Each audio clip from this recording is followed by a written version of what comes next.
Dua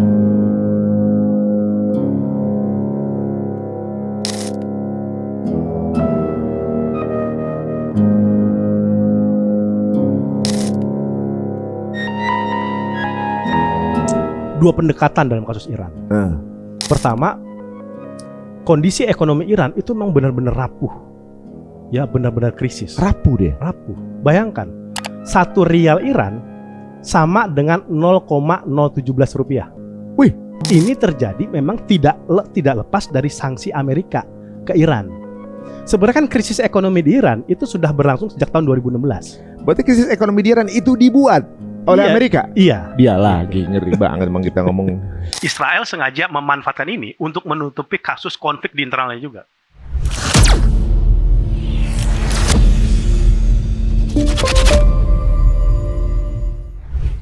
Belum lama ada sinyalemen katanya Amerika menyerang Iran, gitu kan.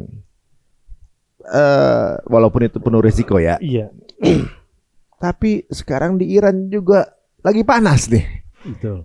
Ini panasnya internal ya maksudnya ya. Iya. Ada demo yang katanya puluhan orang meninggal gitu kan. Iya. Lagi boiling lah di Iran. Ini apa sih sebenarnya? Yang terjadi sebenarnya di Iran ini apa? Ada apa? Iya. Siapa pelakunya? Apakah masih sama juga saudaranya atau gimana? Jadi kita bisa melihat dua pendekatan dalam kasus Iran. Pertama, kondisi ekonomi Iran itu memang benar-benar rapuh. Ya, benar-benar krisis. Rapuh deh. Rapuh. Bayangkan, 1 rial Iran sama dengan 0,017 rupiah. Wih, cek di Google. Berarti gedean kita nih. Gedean kita. 1 rial Iran 0,017 rupiah. Nah teman-teman, jadi kalau kita lihat, kalau kita mau merasakan seperti orang Eropa atau orang Amerika ke Indonesia, kita ke Iran, Iya. pasti semua jadi murah semua. Iya, betul. Gitu ya. Iya. Nah kalau sekarang, nih, berarti 1 rupiah berapa rial Iran? Ya mungkin beberapa rial aja. 1 rupiah loh. 1 rupiah. 1 1000. rupiah bukan 1000 ya? Iya. Karena 1 rial Iran 0,017 rupiah. Makanya gaji di guru di Iran itu gede-gede. Gajinya 167 juta rial. Hah? Rial tapi ya bukan rupiah berarti kan? Itu berapa rupiah berarti? 2,7 juta. Oh sama-sama juga mesinnya sebenarnya. Bayangin loh. Cuma uangnya lebih banyak aja ya? Uangnya lebih banyak. Tapi kan dulu Iran itu mungkin itu nggak kayak sekarang dulu. Mungkin 1 rial itu bisa angkanya itu tidak jatuh seperti sekarang. Kan ini ada pengaruh sanksi atau Nah, ini masuk saya yang faktor kedua ini. Oh. Ini terjadi memang tidak lepas dari sanksi Amerika ke Iran.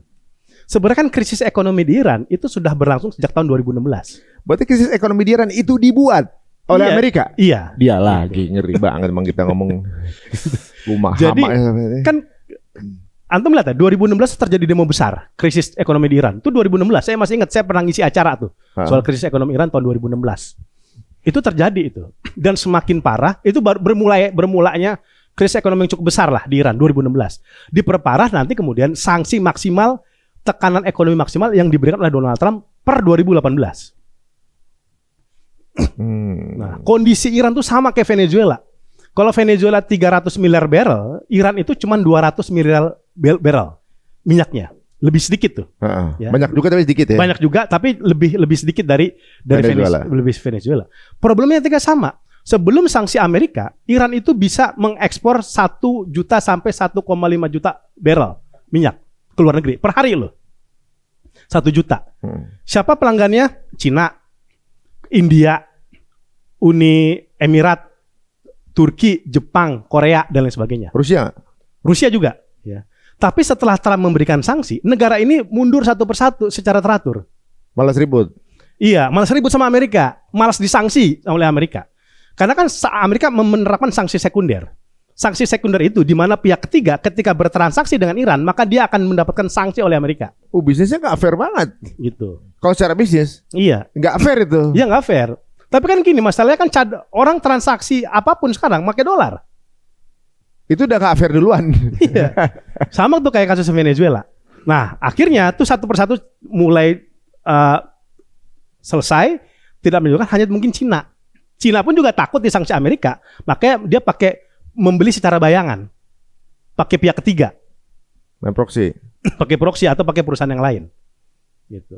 Nah, akhirnya dari dulu sebelum 2018 dia ekspor 1 sampai 1,5 juta barrel, sekarang cuma 500.000 per hari. Inflasi akhirnya terjadi di sana. Makan ekonomi turun ya deh. Kan sekarang tuh kan dimulai dari kelompok bazar. Bazar itu kelompok ekonomi pasar lah. Ya. Bazar, ada bazar di Teheran, di mana-mana. Itu sebenarnya pendukung loyalisnya rezimnya Khomeini dulu. Tetapi kan mereka kemudian akhirnya sekarang ini kenapa mereka menjadi pihak yang ikut melakukan demonstrasi? Karena tekanan ekonomi begitu kuat. Mereka jualan alat-alat elektronik hasil impor kan nggak kebeli di Iran.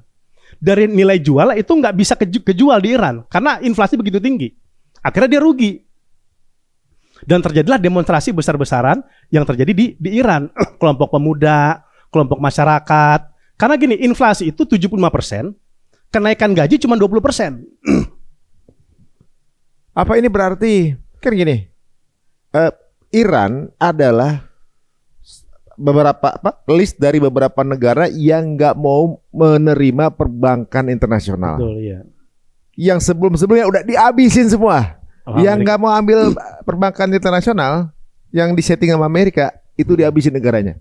Betul. Ini Iran negara terakhir nih. Iya. Jadi yang nggak mau ngambil konsep perbankan internasional itu kena sanksi. Kena sanksi. Dan itu yang terjadi di Iran sekarang. Ini masih bertahan aja nih gitu ya. Iya. Ini sanksinya makin berat dong. Iya, akan semakin berat. Ini masih bertahan mereka. Berarti benar ya konsep perbankan zaman dulu ketika dibuat. Saya dengar dia salah satu juga di sini juga kalau nggak salah. Ini yang ngomong Rothschild kalau nggak salah yang bilang kita tidak perlu menjajah sebuah negara dengan senjata. Cukup masukkan saja perbankan di negara itu, maka mereka akan jadi budak kita. Bener dong berarti. Iya. Kalau dia nggak nurut, kunci itu perekonomiannya. Iya. Mampetin tuh uangnya. Gitu. Nah, itulah yang terjadi sekarang di Iran. Jadi kelas ekonomi menengah sekarang turun ke kelas ekonomi bawah. Sebagian. Dengan sanksi Amerika itu. Masyarakat teriak kan harga mulai mahal, pendapat ekonomi nggak begitu besar. Akhirnya terjadilah demonstrasi di berbagai wilayah. Jadi menurut saya kalau dalam konteks Iran itu tuntutannya lebih bukan pergantian rezim, tapi tuntutannya lebih pada perbaikan ekonomi. Bahwa ada sayup-sayup kemudian menolak rezimnya Khomeini sekarang, mendukung Khomeini sekarang, menurut saya itu nggak mayoritas. Itu hanya kelompok-kelompok liberal dan pro demokrasi di Iran. Walaupun bisa menggelinding lebih besar, bisa. Karena apa? Karena yang demo juga termasuk tadi kelompok loyalisnya Khomeini zaman dulu. Yang mereka lebih fokus pada perbaikan ekonomi. Bukan gulingin kekuasaan. Ya walaupun kita nggak bisa menampilkan juga. Mossad Israel mengakui bahwa kami beroperasi di Iran. Tapi kan operasi Mossad di Iran kan bukan sekarang doang. Ismail ini meninggal karena siapa? Operasi Mossad. Iya. Mossad udah begitu banyak di sana. Jadi Mossad udah di dalam sebenarnya. Udah di dalam. Cuma lagi nyariin. CIA udah di dalam. Cuma lagi nyariin pintu aja nih. Iya. Lagi bolong dari dalam biar bisa masuk dari luar gitu kan. Gitu. Nah, jadi menurut saya ada dua pendekatan tuh. Ada permainan dari asing, Amerika. Ada juga masalah situasi ekonomi yang semakin lama semakin membelit. Apalagi nih, kita juga harus fair. Pemerintahan Iran itu banyak menghabisin duit untuk perang di luar negeri. Bisa jadi ketika ekonomi udah habis di dalam, wah diserang baru kan udah nggak punya duit lagi nih. Iya. Ketika nggak punya duit, nggak bisa ada perlawanan. Bisa begitu juga ya. Iya. Jadi keadaannya di sana yang terjadi ada demo besar-besaran antara warga dengan pemerintah. Iya, oposisi. Dengan oposisi dengan pemerintah. Iya. Yang terbunuh Masyarakat, siapa? Yang terbunuh kedua belah pihak. Kedua belah pihak. Tetapi paling banyak itu masyarakat demonstran. Jadi kayak perang, saya civil war dong. Yes. Kayak civil war. Civil war sekarang antara bagaimana terbunuhnya pasukan pemerintah, masyarakat bersenjata juga. Iya, ketika demonstrasi bentrok, sama aja kayak demonstrasi di sini. Kan demonstrasi itu sekarang udah menjalar ke puluhan provinsi. Dan para polisi kan juga menindak para perusuh. Ya kan ini polanya mirip-mirip ya. Waktu terjadi kan ada satu momen kalau nggak salah ya, karena umurnya udah banyak nih gua. Di Timur Tengah itu hampir di semua Timur Tengah ada konflik internal politik. Semuanya demo gitu barengan dan pada pergantian pemimpin saat itu. Nah, pemimpinnya udah pro ke sana semua. Habis itu kan gitu. Apakah ini prosesnya mirip? Prosesnya mirip, tapi menurut saya nggak mudah untuk menaklukkan Iran. Emang Iran agak pemerintah tegas sih ya sebenarnya. Iya, dia kan punya apa ya? Dia punya ada militansi lah. Dia punya semangat yang sangat kuat. Dan itu tidak mudah menurut saya akan dilakukan oleh Amerika. Termasuk seruan Trump untuk pergantian rezim menurut saya nggak begitu mudah populer dilakukan. Karena kalau sampai kemudian Amerika masuk, itu justru menyatukan masyarakat Iran yang terpecah sekarang.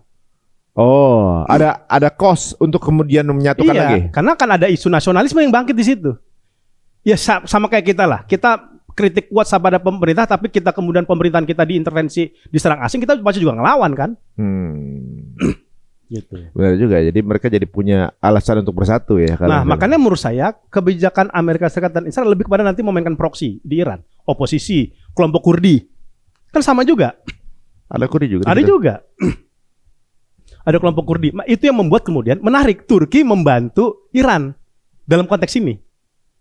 Padahal kan Turki itu bentrok sama Iran di Suriah. Tapi di sini mungkin melihat ada potensi Kurdi juga.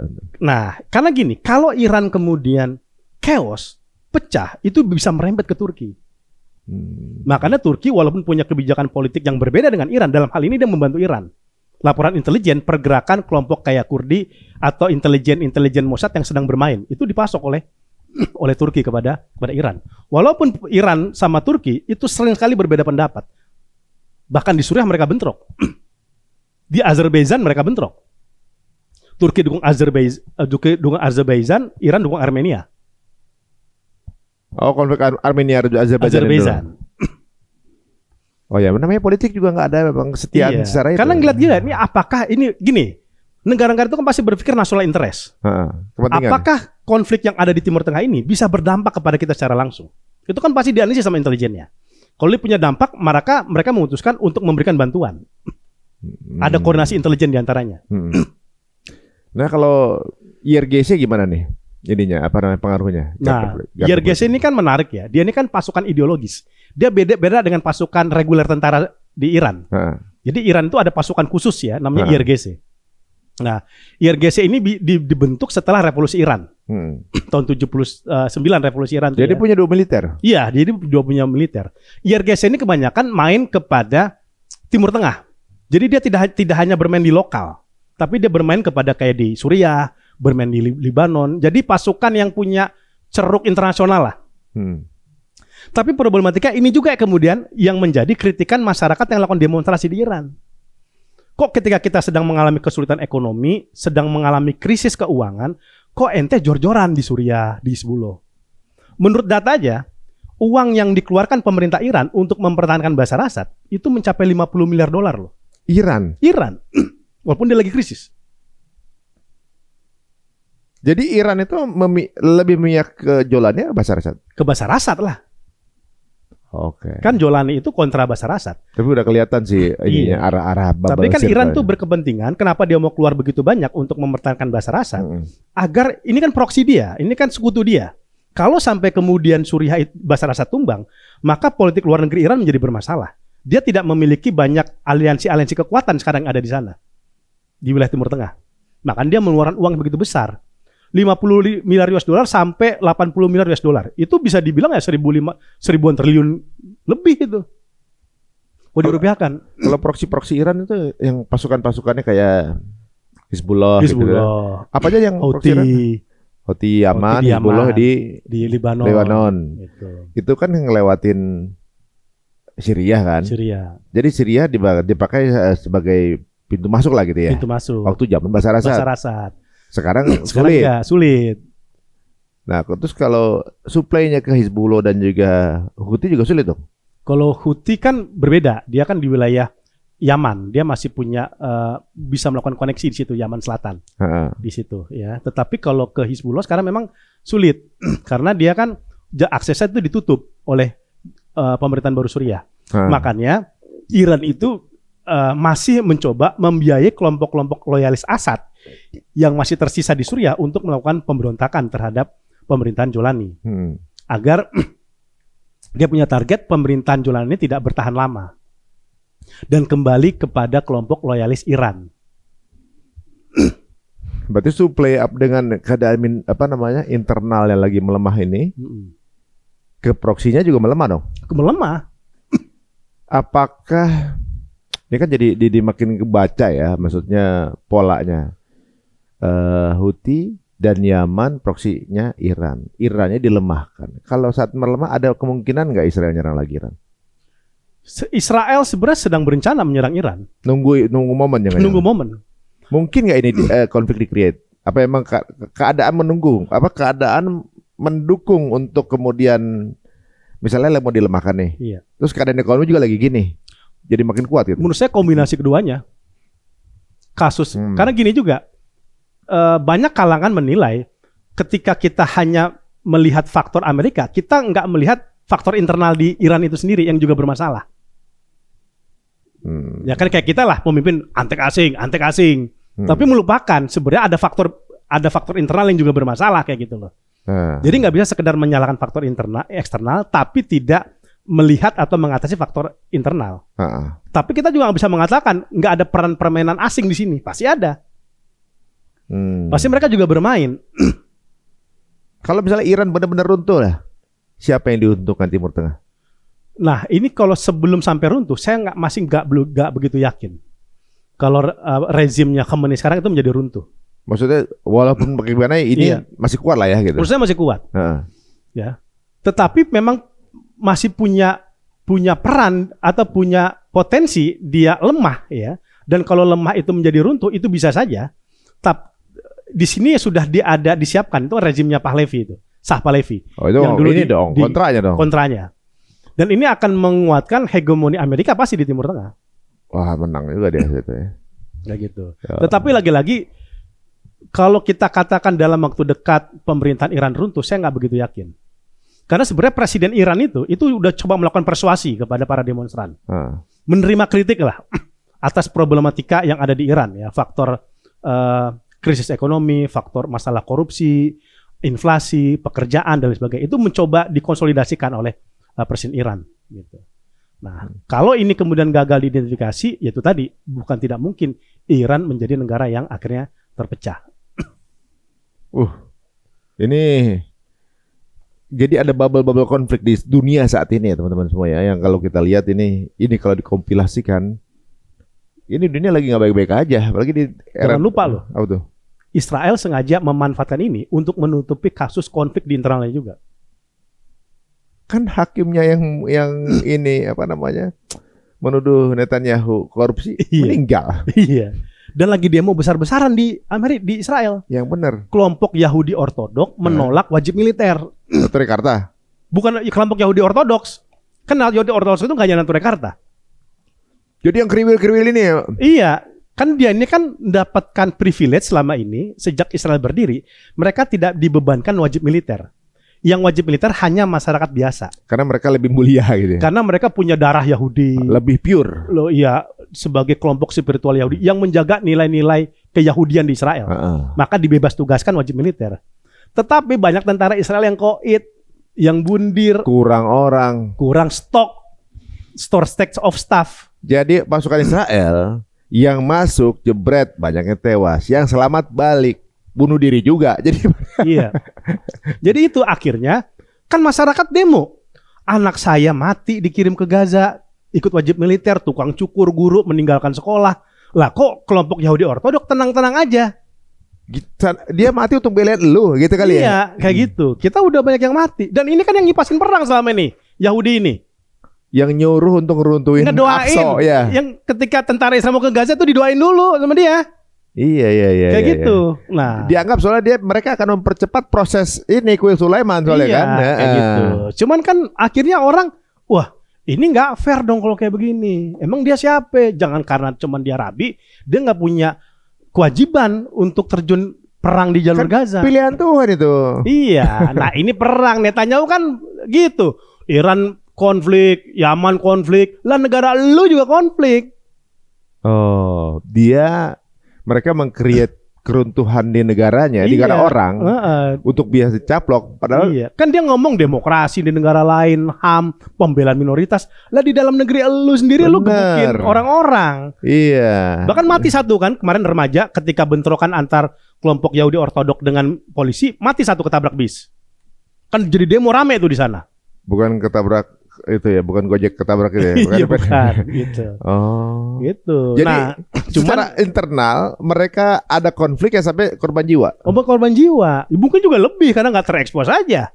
Semua media asing sekarang dilarang ke situ. Ya mereka emang gayanya begitu. Wartawan ya disuruh tutup akses untuk informasi keluar kan. Nah ini menurut saya ini pinter Israel itu. Dia mainin konflik negara-negara lain untuk menutupi konflik di internal negaranya. Oh. Nah, kenapa Yahudi Ortodok ini tidak diwajib militer? Karena dia pendukung utama Netanyahu, partai-partainya. Partai-partai ini, kalau kemudian Yahudi ini diwajibkan wajib militer, Ortodok ini, mereka akan mencabut dukungan kepada Netanyahu. Nah, kelar, bingung dah tuh. Pusing palanya, biar aja kayak gitu. Mengenai bicara soal konflik dalam negeri di Israel, lah itu di Amerika, Minnesota. Iya, nah itu ngeri. Maka itu waduh, videonya di mana-mana, gimana? Ngeri loh. Gimana polisi ICE, polisi imigran membunuh penduduk asli. Benar. Itu kan kejadian di depan muka kita semua. Kenapa Trump cawe-cawe di luar negeri? Trump ngajarin orang gimana menjadi warga negara internasional yang baik, melindungi HAM. Lah di dalam negeri lu nembakin orang.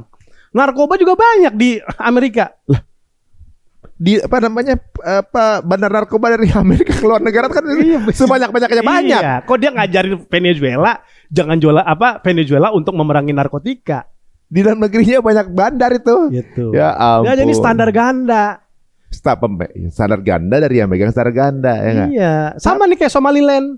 Somaliland punya hak berdiri. Lah Palestina lu nggak bilang kayak gitu ke Palestina, Netanyahu. Israel bikin pernyataan bahwa Somaliland berhak untuk berkedaulatan sendiri. Menjadi negara independen. Bahkan dia satu-satunya negara yang mengakui Somaliland. Nggak ada negara lain. Dibilang, lu ngaca gitu ternyata orangnya. Iya, tapi Palestina nggak diberikan hak untuk menentukan nasib sendiri. Suriah tidak diberikan hak untuk mengelola negara sendiri. Diintervensi terus sama dia agar mau normalisasi. Diserang terus. Tapi kita kembali ke dalam negerinya Amerika nih. Iya. Trump ternyata posisinya mengadvokasi yang nembak ya. Iya, menembak. Dia membela polisi ICE ini. Iya. Kan sekarang warga Amerika ngerasa, begini rasanya orang Gaza. Benar. Karena polisi ICE ini kan kayak kayak hukum gitu. Benar, nembak. Lu nggak suka tembak gitu. Iya. Kan sebelumnya juga kayak begitu kan dulu. Dulu ada kasus yang mati kan dicekek sama polisi Amerika. Si Black Lives Matter itu. Iya, Black Lives Matter. Itu kan bukan ICE itu. Iya kan bukan ICE, itu kan polisi. Tapi kan tetap bagian dari aparatur negara Amerika. Iya, ICE itu Immigrant Corps, apa tuh I-nya? Lupa. Iya. Tapi Corps juga. Iya. Ya petugas imigrasi lah. Ah. Dan itu kan serem loh nembak orang. Dan Trump kan bilang dia nembak karena diganggu sama si pengendara mobilnya itu. Loh. Itu video dari yang nembak aja ada angle-nya. Abis nembak begini kan, terus dia tembak kan di videonya, terus ada angle lain yang dia videoin sambil narik pistol, jalan ditembak, dar itu ibu-ibu, aduh ibu-ibu abis ngantar anak sekolah, ya ampun. Nah tadi menarik ketika Bang Pizarro bilang bahwa Israel ini standar ganda mengakui kemerdekaan Somaliland, satu-satunya negara kan untuk bisa berdiri, sedangkan dia nih masih menjajah Palestina. Di sisi lain, kepentingan apa di Somaliland yang sampai akhirnya Israel ini sampai merasakan kepentingan urge themselves gitu untuk mengakui ini? Iya. Ada kepentingan apa di situ? Pertama, Israel kan sekarang sedang menghadapi tsunami politik. Iya. Diisolasi berbagai negara. Dia butuh negara pendukung, sekecil apapun itu. Apalagi jika negara ini secara demografi strategis di Laut Merah. Ya, maka dengan pengakuan kepada Somaliland, ini bukan pengakuan simbolik, ini pengakuan strategis. Agar Somaliland juga mengakui Israel, dan makanya kan dia langsung pengen buka kedutaan besar di Israel. Somaliland loh. Satu-satunya mungkin kedutaan besar Somaliland itu ada di Israel. Ya kan? Karena dia kan cuma satu negara yang ngakuin dia. Iya. Dan ini juga untuk menjepit posisi negara-negara lain di wilayah Laut Merah. seperti kita pernah bahas di sini, Israel punya tujuan untuk membuat kanal Ben Gurion untuk menyaingi terusan Suez. Dan itu kan harus mendapatkan dukungan dari Laut Merah. Makanya dia dukung Somaliland, dia dukung RSF, dia dukung Uni Emirat Arab di Yaman Selatan untuk memastikan politik maritim Israel itu terjamin di Timur Tengah. Jadi kalau dia sampai megang Gaza, kemudian punya kanal Ben Gurion di ujung bawah maritimnya mereka kuasain, mereka bisa bikin regulasi yang lewat sini harus lewat Ben Gurion. Betul. Ngeri mereka tuh. Jangan lewat terusan Suez, ngeri tuh. Kita nggak ngebaca loh, di Gaza itu tujuannya. Kenapa dia ngotot untuk menguasai jalur Gaza? Tapi kan Mesir yang paling punya kepentingan, sih kenapa nggak teriak? Tapi kan Mesir di bawah Amerika. Udahlah. Benar juga ya. Kalau dia nggak teriak, dia miskin itu Mesir. Iya. Kan dia dari terusan Suez uangnya. Benar gitu. Parah ya. Ini kenapa dia mengakui Somaliland? Kemudian kelihatan wah ini negara Afrika doang, bukan negara besar. Tapi posisinya ternyata pintu. Israel berpikir lebih jauh daripada itu. Dan ingat loh, ini bukan satu negara. Dia bukan tidak mungkin nanti bikin di Djibouti, di Kenya. Bayangkan, dari lebih 20 negara di Afrika, ada 30 kelompok separatis. Oh gitu? Iya. Afrika tuh negara ada 27, 25 apa 27, ada 30 kelompok separatisnya. Bisa meledak loh, kalau kasus Somaliland ini berhasil, dia bisa bikin copy paste di Djibouti, Kenya. Apalagi ya bisa kita tahu ya Afrika dimiskinkan, Sudan, edukasinya Wow. Karena negara-negara yang terpecah di Afrika itu kan nggak ada yang pernah benar-benar menjadi negara yang makmur. Contoh Sudan Selatan, 400.000 orang tewas sejak berpisah dengan Sudan, konflik juga. Yang masalah si emas ini lagi ya? Iya, kan pisah tuh 2011, Sudan Selatan didukung Israel. Masih ribut sampai sekarang di internal Sudan Selatan ya, bukan perang sama Sudannya. 400.000. Ethiopia pecah sama Eritrea. Di Eritrea orang bunuh-bunuhan 10.000. Dan Eritrea apakah menjadi negara yang makmur? Negara yang miskin sampai sekarang. Sudan Selatan juga sama. Semuanya dimiskinkan. Eritrea bukan negara kecil itu ya? Kecil, pecahan Ethiopia itu. Yang nggak boleh ada informasi dari luar masuk, bukan? Iya, enggak beda kayaknya. Katanya nggak boleh ada influencer masuk ke situ. Jadi saya nggak tahu ya. Saya dengar dari di pesawat tuh ngobrol sama orang Eritrea. Nah, posisi Somaliland ini seberangannya Laut Merah sama siapa? Sama Yaman. Wah, kalau misalnya ada pangkalan militer di situ, bisa buat ngebuk Houthi dong. Uni Emirat Arab udah bikin pangkalan di situ. Ngeri. Bahkan pelabuhan terbesar di Somaliland, pelabuhan Berbera, itu udah investasi Uni Emirat Arab. Kebaca sekarang. Kan tanduk Afrika tuh. Afrika kan ada tanduknya tuh. Itu kan nembusnya Teluk Aden. Yaman. Choke point, tempatnya menyempit seperti ini. Kalau mereka ini dikuasai Amerika, Israel, Uni Emirat Arab, ditutup, selesai itu. Mereka ada premannya dari situ. Iya. Dia bisa. Lu kalau mau masuk sini, lu bayar sama gua atau jangan lu dukung politik gua. Wah. Kalau dari tanduk ditutup, ujung ditutup, itu daerah perdagangan mereka yang pegang. Iya. Kaya tuh mereka. Kaya sama mereka. Semakin terisolasilah Palestina. Jadi ini adalah siasat-siasat mereka-mereka yang ingin menguasai dunia dengan cara miskinin yang lain dan ngikut peraturan mereka. Iya. Kalau nggak lewat situ mereka nggak bisa dagang. Ya kan? Betul. Sedangkan tanpa dirasa nih, dunia ini sudah dipremanin dari dulu. Kalau nggak pakai dolar Amerika, lu nggak bisa transaksi. Bener nggak? Iya. Kalau nggak pakai bank dunia, lu nggak bisa transaksi. Udah ngikut tuh sistem semua ke sana. Iya. Sekarang dari jalur perdagangan mau dibikin seperti itu. Kalau Gaza bisa tembus, bisa punya jalan keluar ke sana, Ben Gurion. Di sini pintu masuk mereka yang jaga. Iya. Jadi lu bisnis pakai bank gua, pakai mata uang gua, jalur perdagangan juga lu juga pakai gua. Tinggal Bang Ari, apakah dunia Islam sadar? Itu orang Islam semua di pinggiran situ. Aduh, mohon maaf ini. Aduh, pemimpinnya ini pada Anda rasa mereka juga pada tahu loh. Tahu lah. Siasat-siasat seperti itu segala macam tahu tuh mereka. Pasti tahu. Dan mereka kayaknya pemimpinnya pada memilih untuk ikutin aja deh. Ikutin aja daripada gue perang. Kekuasaan gue juga bisa terjungkal. Kan yang berani ngelawan ya cuman di Gaza doang. Jadi di sini kesimpulannya yang berani ngelawan adalah mereka yang nggak punya apa-apa. Karena nothing tulus, ya kan? Dia nggak punya apa-apa untuk nggak takut kehilangan, nggak ada, gitu kan? Justru negara-negara yang merasa orang-orang yang masih punya sesuatu di dunianya takut gitu, takut kehilangan kan? Kayak Venezuela, negara aja bisa runtuh dalam waktu 2,5 jam. Itu kan yang pasukan Yaman yang suka ngebajak kapal-kapal tanker itu untuk sebelumnya untuk solidaritas dengan Palestina. Itu di situ kan? Iya, di situ. Di Laut Merah. Di situ kan. Jadi kalau dia punya pengalaman militer di situ. Iya. Itu sebagai ngamanin mereka juga tuh. Iya, itu ngamanin mereka juga. Alah, ini emang udah kayak. Nah, sekarang saya dari sisi lain. Emirat ada peran di situ. Ada.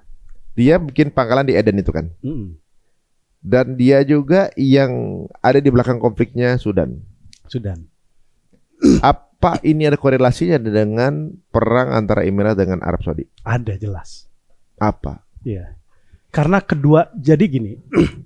Emirat melihat Saudi ini mulai sadar bahwa Emirat Arab mulai muncul sebagai pusat ekonomi di Timur Tengah. Yang ini akan menggantikan peran Saudi. Dan juga melemahkan politik Saudi. Kita nggak bisa melihat Uni Emirat Arab dan Saudi itu akan 100% sama. Enggak. Uni Emirat Arab dan Saudi dalam beberapa hal itu berkonfrontasi. Di Sudan berkonfrontasi, di Laut Merah berkonfrontasi, di Yaman berkonfrontasi. Karena Uni Emirat Arab ingin muncul sebagai kekuatan di Timur Tengah. Makanya Saudi udah mulai bikin kebijakan, siapapun negara yang investasi di Saudi itu harus bikin pusatnya itu di Saudi, bukan di Uni Emirat Arab.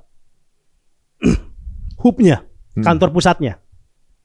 Ya, dan Uni Emirat Arab melihat, wah ini kayaknya Saudi pengen menggeser kita nih, menggeser peran kita nih. Maka kemudian mereka Uni Emirat sadar dan kemudian mereka berkonfrontasi.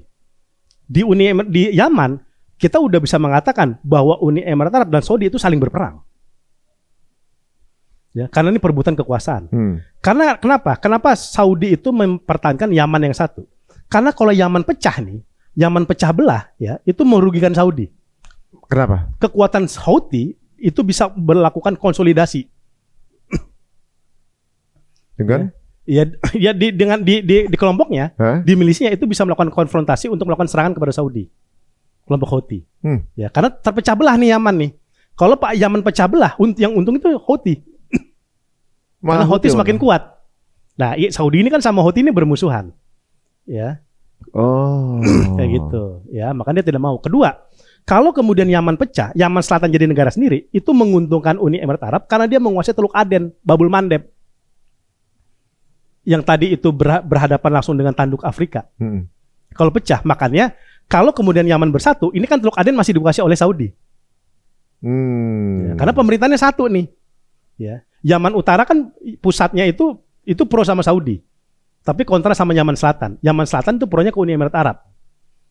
Berarti Houthi itu pro dengan Uni Emirat Arab? Sebenarnya bukan pro terhadap Uni Emirat Arab. Mereka punya kepentingan bahwa Saudi dan Uni Emirat Arab ini tidak bersatu. Dia uniknya begini berarti ya. Yaman apa? Selatan, Utara ya? Iya. Yaman Utara tuh pro-nya ke Arab. Yaman Selatan kontra dengan Arab. Iya, pro ke Uni Emirat Arab. Pro-nya ke Uni Emirat Arab. Iya. Tapi Houthi ada di Yaman Selatan. Houthi ada di Yaman Selatan juga ada, di Yaman Utara juga ada, dia juga ada. Tapi Houthi itu anti Palestina. Pro Palestina. Pro Palestina. Houthi pro apa? Anti Israel. Anti Israel. Jadi Houthi ini di Yaman Selatan, mayoritas ya.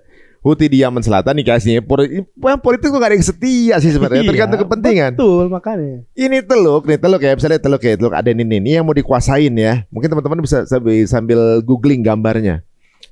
Jadi kalau di atas ada terusan Suez, di atas nih ada Gaza, tuh di bawah itu ada kayak penyempitan lagi. Nah, itu di situ juga konflik buat siapa yang nguasain pintu.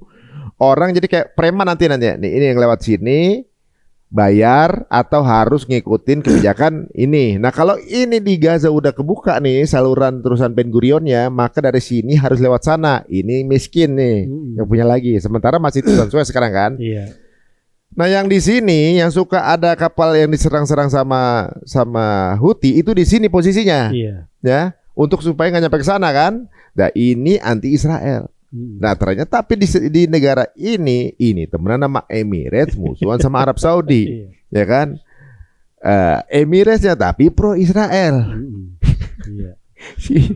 Dia konflik internal antara Yaman Selatan dan Utara. Utaranya pro Arab, selatannya kontra Arab.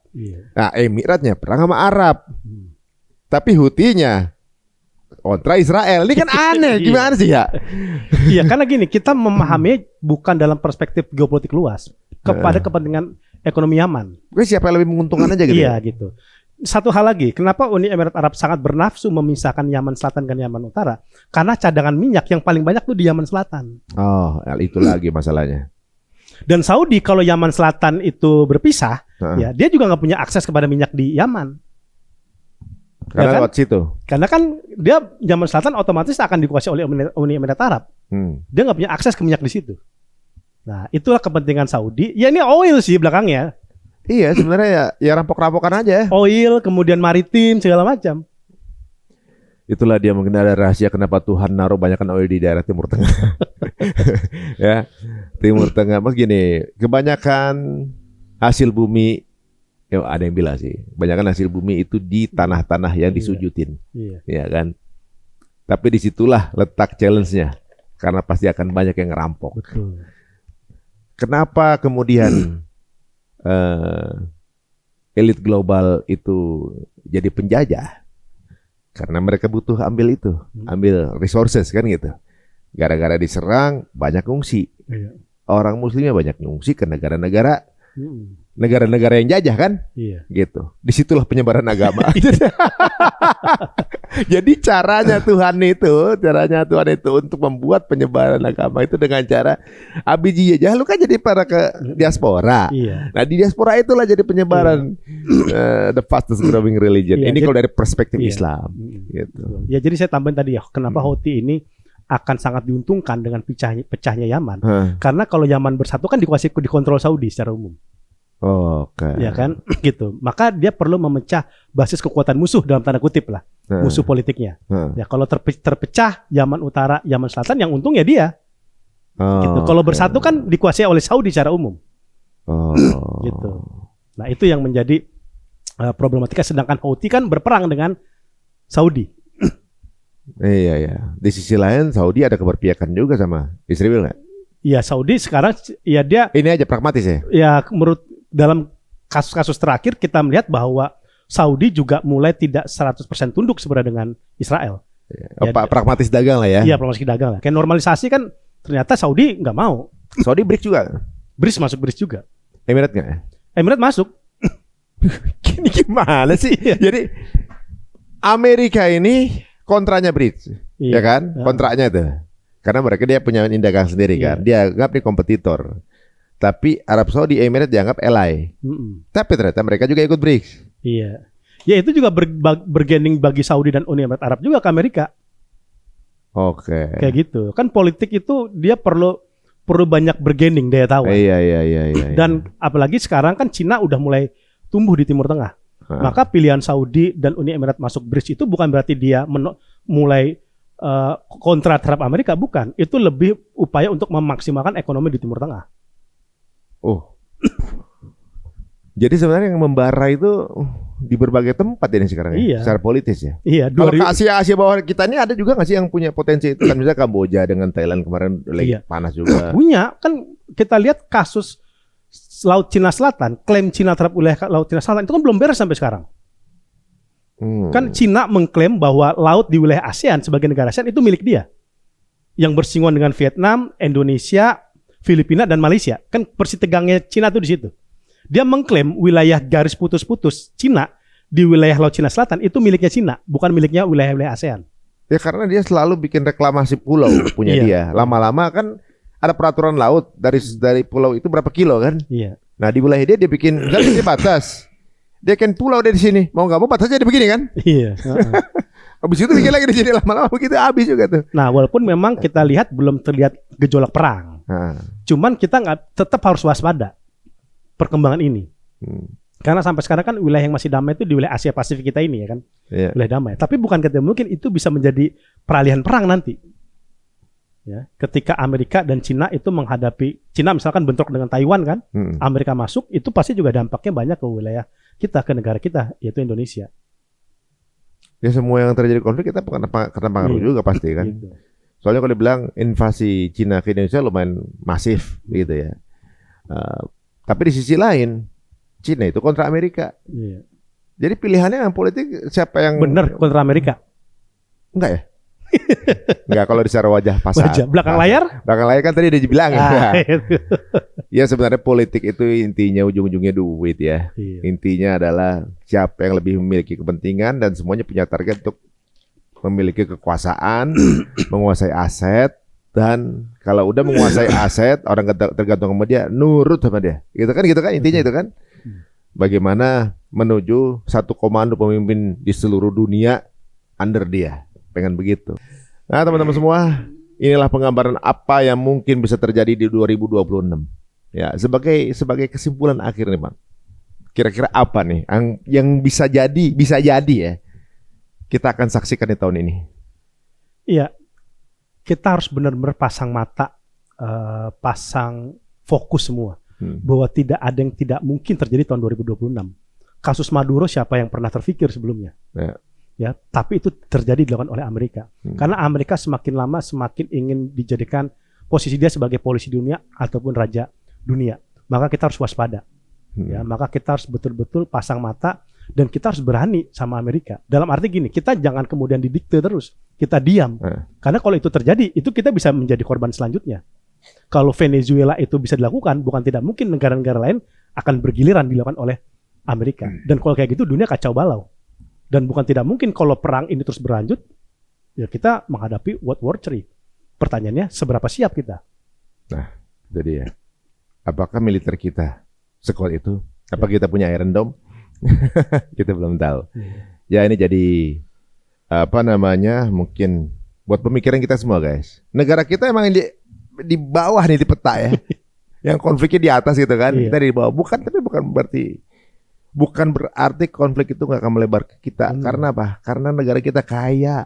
Betul. Kalau ya jadi target utama negara yang dijajah itu negara-negara yang kaya guys.